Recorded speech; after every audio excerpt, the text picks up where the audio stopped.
نحمده ونصلي على رسوله الكريم أما بعد قال النبي صلى الله عليه وسلم اتق المحارم تكن أعبد الناس وارض بما قسم الله لك تكن أغنى الناس وأحسن إلى جارك تكن مؤمنا وأحب للناس ما تحب لنفسك تكن مسلما ولا تكثر الضحك فإن كثرة الضحك تميت القلب أو كما قال عليه الصلاة والسلام. سیدنا ابو ہریرہ رضی اللہ تعالیٰ عنہ یہ حدیث بیان فرماتے ہیں کہ ایک مرتبہ رسول اللہ صلی اللہ علیہ وسلم مسجد نبوی میں تشریف فرما تھے. آپ نے فرمایا کہ ہے کوئی بندہ کہ جو بات میں اس کو بتاؤں اس پر عمل کرے اور اس بات کو دوسرے لوگوں تک پہنچائے. حضرت ابو ہریرہ رضی اللہ تعالیٰ فوراً کھڑے ہوئے اور کہنے لگے کہ اللہ کے رسول یہ کام میں کروں گا، یعنی جو آپ بتائیں گے میں اس پر عمل بھی کروں گا اور دوسروں تک بھی ان باتوں کو پہنچاؤں گا. نبی کریم صلی اللہ علیہ وسلم نے حضرت ابو ہریرہ رضی اللہ تعالیٰ عنہ سے فرمایا کہ اپنا ہاتھ آگے کرو. انہوں نے ہاتھ آگے کیا.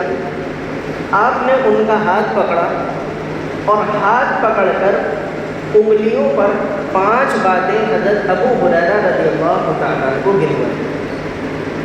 نبی کریم صلی اللہ علیہ وسلم نے ارشاد فرمایا، آپ کی انگلی پکڑی، انگلی کو بند کر کے ارشاد فرمایا، پہلی بات ہے اتق المحارم تکن اعبد الناس،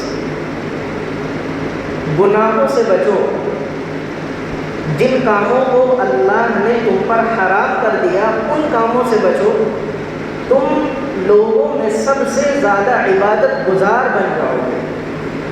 پھر دوسری انگلی کو پکڑا، اس کو موڑا اور فرمایا وَارْضَ بِمَا قَسَمَ اللَّهُ لَكَ أَغْنَى النَّاسِ، تم اللہ کی تقسیم پر راضی ہو جاؤ. جو اللہ نے دیا اس پر بھی راضی، جو نہیں دیا اس پر بھی راضی. اللہ کی تقسیم پر راضی ہو جاؤ، اللہ تمہیں غنی بنا دے گا، مستغنی بنا دے گا، یعنی دل کا مالدار بنا دے گا. پھر تیسری انگلی کو پکڑ کر موڑا، فرمایا وَأَحْسِنْ إِلَىٰ جَارِكَ تَكُنْ مُؤْمِنًا. تیسری بات، اپنے پڑوسی کے ساتھ اچھا سلوک کرو، تم پکے ایمان والے بن جاؤ گے. چوتھی انگلی کو موڑا، ارشاد فرمایا وَأَحِبَّ لِلنَّاسِ مَا تُحِبُّ لِنَفْسِكَ تَكُنْ مُسْلِمًا. فرمایا کہ جو تم اپنے لیے پسند کرتے ہو دوسروں کے لیے بھی وہی پسند کرو تو تم پکے مسلمان بن جاؤ. اور 5ویں انگلی کو موڑا، پھر فرمایا حضور اکرم صلی اللہ علیہ وسلم نے وَلَا تُكْثِرُ الضَّحِكَ فَإِنَّ كَثْرَةَ الضَّحِكِ تَمُوتُ الْقَلْبَ.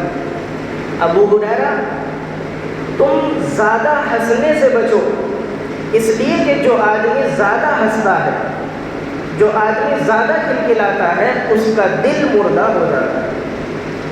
یہ 5 باتیں نبی کریم صلی اللہ علیہ وسلم نے سیدنا ابو ہریرہ رضی اللہ تعالیٰ عنہ کو نصیحت کے طور پر ارشاد فرمائی اور فرمایا کہ ان باتوں پر عمل کرو اور دوسروں تک بھی ان باتوں کو پہنچاؤ. یہ 5 باتیں ایسی ہیں کہ ایک بندہ جب ان باتوں پر عمل کرتا ہے تو یقیناً اس کو اللہ کی رضا حاصل ہوتی ہے، اور ان باتوں پر عمل کر کے آدمی کو خود بھی فائدہ ہوتا ہے اور انسان کی ذات سے دوسروں کو بھی فائدہ ہوتا ہے. ان 5 باتوں میں سے سب سے پہلی بات ہے اتق المحارم تکن اعبد الناس. یہ بہت اہم بات ہے، اور اس کی تفصیل یہ ہے، رسول اللہ صلی اللہ علیہ وسلم نے ارشاد فرمایا گناہوں سے بچو، اللہ کی نافرمانی سے بچو، تم لوگوں میں سب سے زیادہ عبادت گزار بن جاؤ۔ ہمارا ذہن یہ ہے اور ہماری سوچ یہ ہے کہ سب سے زیادہ عبادت گزار آدمی وہ ہے جو سب سے زیادہ نفلیں پڑھنے والا۔ ہماری سوچ یہ ہے کہ سب سے زیادہ عبادت گزار عابد بندہ وہ ہے جو ہر وقت مسجد میں بیٹھا رہتا ہو۔ ہمارا ذہن یہ ہے کہ ہم یہ سمجھتے ہیں کہ سب سے زیادہ عبادت گزار وہ ہے جس کے ہاتھ میں ہر وقت تسبیح رہتی ہو اور وہ ہر وقت تسبیح پڑھتا رہتا ہے۔ گھر میں وہ تسبیح، جب بھی تسبیح گھوم رہی ہے، بازار میں ہو تو بھی تسبیح چل رہی ہے، ہم یہ سمجھتے ہیں کہ ایسا آدمی زیادہ عبادت گزار ہے۔ لیکن دین اور شریعت کی سب سے اچھی اور سب سے زیادہ تشریح حضور اکرم صلی اللہ علیہ وسلم نے فرمائی۔ تو ہمیں دیکھنا پڑے گا کہ اللہ کے رسول صلی اللہ علیہ وسلم نے سب سے زیادہ عبادت گزار کسے بتایا۔ حدیث جب ہم دیکھتے ہیں تو معلوم ہوتا ہے اتق المحارم تکن اعبد الناس۔ حضور صلی اللہ علیہ وسلم نے عبادت گزار آدمی اس کو کہا ہے جو گناہوں سے بچے۔ تو گناہوں سے بچنا یہ آدمی کو سب سے زیادہ عبادت گزار بنا دیتا ہے۔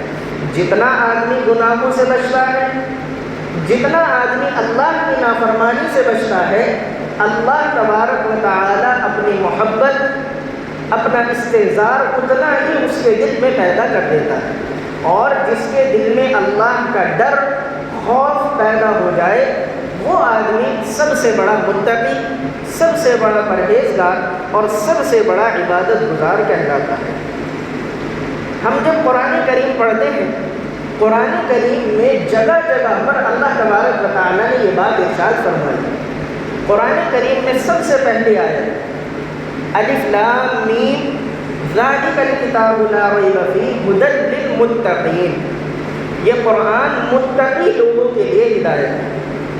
اللہ تبارک و تعالیٰ نے جگہ جگہ پر ارشاد فرمایا لوگوں تقوی اختیار کرو، لوگوں متقی بن جاؤ، تقوی اختیار کرو۔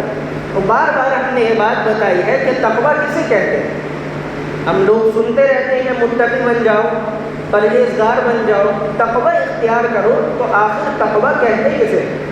قرآن کریم میں سینکڑوں جگہ اللہ تبارک و تعالیٰ نے یہ بات ارشاد فرمائی لوگوں اللہ سے ڈرو، تقوی اختیار کرو، تقوی اختیار کرو۔ تو تقوی کسے کہتے ہیں اور پرہیزگاری کسے کہتے ہیں؟ حضرت علی رضی اللہ تعالیٰ عنہ سے ایک آدمی نے یہ بات معلوم کی کہ حضرت ہم قرآن کریم میں بار بار یہ بات سنتے رہتے ہیں تقوی اختیار کرو، تقوی اختیار کرو، متقی بن جاؤ، متقی بن جاؤ، تو تقوی کسے کہتے ہیں؟ متقی بننا کسے کہتے ہیں؟ حضرت علی رضی اللہ تعالیٰ عنہ نے مثال سے بات کو سمجھائی۔ انہوں نے فرمایا کہ کبھی کانٹوں دار جگہ سے گزرے ہو، کبھی ایسی جگہ سے گزرے ہو جہاں چاروں طرف کانٹے ہی کانٹے ہوں۔ اس آدمی نے کہا کہ جی گزرا ہوں، ایسی جھاڑیوں سے، جنگلات سے ہمارا گزرنا ہوتا رہتا ہے۔ حضرت علی رضی اللہ تعالیٰ نے معلوم کیا کہ جب کانٹوں دار جگہ سے گزرتے ہو تو کیسے گزرتے ہو؟ انہوں نے فرمایا کہ جب ہم ایسی کانٹوں دار جگہ سے گزرتے ہیں تو اپنے کپڑوں کو سمیٹ کر اور بچ بچ کر گزرتے ہیں کہ تاکہ کوئی کانٹا ہمیں نہ چبھ جائے یا ہمارے کپڑے نہ پھاڑ دے، تو بچ بچ کر گزرتے ہیں۔ حضرت علی رضی اللہ تعالیٰ نے ارشاد فرمایا کہ دیکھو تقویٰ بھی اسی کا نام ہے، جیسے تم کانٹوں دار جگہ سے اپنے آپ کو بچا کر گزرتے ہو، اسی طریقے سے اس دنیا میں اپنے آپ کو گناہوں سے بچا کر گزر جانا، اسی کا نام تقویٰ۔ یہی ہے تقویٰ جس کا بار بار اللہ تبارک و تعالیٰ نے ذکر کیا ہے کہ تقویٰ اختیار کرو، گناہوں سے بچ بچ کر زندگی گزارنا، یہی تقویٰ ہے۔ اور قرآن کریم میں سینکڑوں جگہ پر اللہ نے تقوی کا حکم دیا ہے، یعنی گناہوں سے بچنے کا حکم دیا ہے۔ ایک جگہ پر اللہ تبارک و تعالیٰ نے ارشاد فرمایا وَلَوْ أَنَّ أَهْلَ الْقُرَىٰ آمَنُوا وَاتَّقَوْا لَفَتَحْنَا عَلَيْهِمْ بَرَكَاتٍ مِّنَ السَّمَاءِ۔ اللہ تبارک و تعالیٰ نے ارشاد فرمایا کہ اگر یہ لوگ یعنی مکہ والے ایمان لے آئے وَلَوْ أَنَّ أَهْلَ الْقُرَىٰ آمَنُوا، ایمان لے آئے، وَلَوْ أَنَّ أَهْلَ الْقُرَىٰ آمَنُوا وَاتَّقَوْا، اور تقوی اختیار کریں، یعنی ایمان لانے کے بعد گناہوں سے بچیں. گناہوں سے اگر بچیں گے، اللہ نے فرمایا لَفَتَحْنَا عَلَيْهِمْ بَرَكَاتٍ مِّنَ السَّمَاءِ وَالْأَرْضِ، زمین اور آسمان سے برکتوں کے دروازے ہم ان پر کھول دیں گے. یہ گناہ سے بچنا اتنا اللہ تبارک و تعالیٰ کی نظر میں مقبول اور پسندیدہ ہے کہ آدمی زیادہ نفلیں پڑھے نہ پڑھے، یعنی میں منع نہیں کر رہا ہوں نفلیں پڑھنے سے، لیکن نفلیں پڑھنا ایک زائد کام ہے. آپ پڑھیں گے ثواب مل جائے گا، نہیں پڑھیں گے تو کوئی گناہ نہیں ملے گا. زیادہ نفلیں پڑھنا، زیادہ تسبیحات پڑھنا یہ ایک اچھی چیز ہے، لیکن اس سے زیادہ ضروری یہ ہے کہ آدمی گناہوں سے بچے. آدمی جب گناہوں سے بچتا ہے تو اللہ تبارک و تعالیٰ کا وعدہ ہے زمین اور آسمان میں جتنی نعمتیں ہیں، جتنی برکتیں ہیں، ان سب کے دروازے آدمی پر کھول دیے جاتے ہیں. علماء لکھتے ہیں کہ گناہوں سے بچنے کی مثال ایسی ہے جیسے پرہیز. ایک آدمی ہے، بہت اچھا کھانا کھاتا ہے، طاقتور غذائیں وہ آدمی کھاتا ہے، لیکن پرہیز نہیں کرتا تو اس آدمی کے بارے میں امید ہے کہ یہ آدمی بیمار ہو جائے کیونکہ پرہیز نہیں کر رہا. لیکن ایک آدمی وہ ہے کہ وہ زیادہ طاقتور غذائیں نہیں کھاتا، سوکھی روٹی کھا کر اپنا گزارا چلا لیتا ہے، لیکن پرہیز کرتا ہے، نقصان دینے والی چیزوں سے بچتا ہے، تو امید ہے کہ یہ آدمی زیادہ صحت مند رہے گا. اس کی مثال ایسی ہے جیسے کوئی آدمی شوگر کا مریض ہو جائے، ڈائبٹیز کسی کو ہو جائے، اب وہ آدمی بہترین گوشت کھاتا ہے، مرغ مسلم مچھلی کھاتا ہے، اور ڈرائی فروٹس بھی کھاتا ہے، اور مسلسل دوائی بھی کھاتا ہے، بہت اچھی طاقتور غذائیں وہ کھاتا ہے، لیکن ساتھ ساتھ وہ میٹھا بھی کھاتا ہے، میٹھا بھی اپنا جی بھر کر اور پیٹ بھر کر کھاتا ہے. تو یہ آدمی اگرچہ دوائی بھی کھا رہا ہے اور طاقتور غذائیں بھی کھا رہا ہے، لیکن چونکہ بد پرہیزی کر رہا ہے تو اس کی بیماری ٹھیک نہیں ہوگی بلکہ اور زیادہ بڑھ جائے گی. ایک آدمی وہ ہے جو دال روٹی کھا کر اپنا گزارا کر رہا ہے، لیکن وہ پرہیز کر رہا ہے، شوگر ہے اس کو، وہ میٹھا نہیں کھا رہا ہے، تو یہ آدمی زیادہ صحت مند رہے گا. اگرچہ غذائیں طاقتور نہیں کھا رہا ہے لیکن پرہیز کر رہا ہے، تو اللہ تبارک و تعالیٰ اس کو شفا عطا فرمائے گا. اسی طریقے سے ایک آدمی زیادہ نفلیں نہیں پڑھ رہا، زیادہ تسبیحات نہیں پڑھ رہا ہے، اللہ تبارک و تعالیٰ لیکن گناہوں سے بچتا ہے، اللہ تبارک و تعالیٰ کی ذات سے امید ہے کہ نفلیں پڑھنے کی وجہ سے جو ثواب اس کو ملے گا، گناہوں سے بچنے کی وجہ سے اللہ تعالیٰ اس سے زیادہ اس کو عطا فرمائیں گے. تو گناہوں سے بچنا یہ بہت زیادہ ضروری ہے اور انتہائی ضروری ہے. اور ایک بات اور بہت اہم ہے، بہت اہم بات، بہت ضروری بات، ہمارے ذہن میں یہ بات ہے کہ ہم گناہ جو کبھی کبھی کر بیٹھتے ہیں یا گناہ جو ہم سے ہوتے ہیں، ہمارے ذہن میں یہ بات پیدا ہوتی ہے کہ بھائی یہ تو چھوٹا گناہ ہے، چلو کر لو، یہ صغیرہ گناہ ہی تو ہے، کوئی اتنا بڑا گناہ نہیں ہے، چلو کر لو. علماء لکھتے ہیں کہ گناہ اور اللہ کی نافرمانی چھوٹی ہو یا بڑی، ہر نافرمانی سے بچنا چاہیے. اللہ تبارک و تعالیٰ کی نافرمانی اور گناہ چاہے کبیرہ ہو یا صغیرہ ہو، چھوٹا گناہ ہو یا بڑا گناہ ہو، ہر گناہ سے آدمی کو بچنا چاہیے. اس لیے کہ گناہ کی مثال زہر کی ہے. زہر آدمی چاہے ایک بوند پیے یا ایک بوتل پیے، وہ اپنا کام ضرور کرے گا. اگر آدمی ایک بوند زہر پی لے اور یہ کہیں کہ تھوڑا سا ہی تو پیا ہے، تو کیا زہر اس کی جان بخش دے گا؟ ایک بوند زہر بھی اپنا کام کرے گا اور اس آدمی کی جان لے لے گا. اسی طریقے سے گناہ کا مسئلہ ہے کہ گناہ آدمی چاہے چھوٹا کرے یا بڑا کرے، گناہ اپنا کام ضرور کرے گا اور اپنا اثر ضرور دکھائے گا، اور گناہ کی وجہ سے آدمی اللہ تبارک و تعالیٰ سے دور ہو جاتا ہے. علماء نے لکھا ہے کہ زہر کی مثال آگ جیسی ہے. آگ کا چاہے ایک انگارہ ہو یا بھڑکتی ہوئی آگ جل رہی ہو، نقصان دونوں پہنچائے گا. ایک انگارہ بھی نقصان پہنچائے گا اور بھڑکتی ہوئی آگ بھی انسان کو نقصان پہنچائے گی. تو اسی طریقے سے گناہ چاہے چھوٹا ہو یا بڑا گناہ ہو، وہ ضرور انسان کو نقصان پہنچائے گا.